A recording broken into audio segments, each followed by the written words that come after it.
igiciro cyagiye kirahindagurika, cyarabaye amajana ane na 40, kiraba amajana ane na 50, kiramanuka ku majana na 20,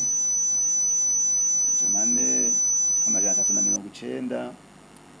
Uyu munsi ubu nyene tuko turavugana tuhejeje kugihindura kigiye ku majana 445. Uyu munsi kuva itariki 13 gushika itariki 19 z'ukwezi kwa gatandatu kuturimo, ico giciro n'amahera amajana 4. Igiciro cyo hasi atawuja munsi, igiciro cifatiro amajana 445.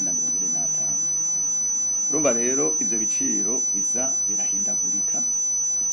Ubu twumvika tubihindura indwi kundwi. Donc indwi heze kuwa mbere imisi yose ico giciro turagisubiramo turavye ku isoko ngene twifasha, biraduga bikamanuka bikaduga bikamanuka. Kuva rero isekeza ritangura gushika uyu munsi, ico giciro cabaye hagati y'amajana 390 n'amajana 450.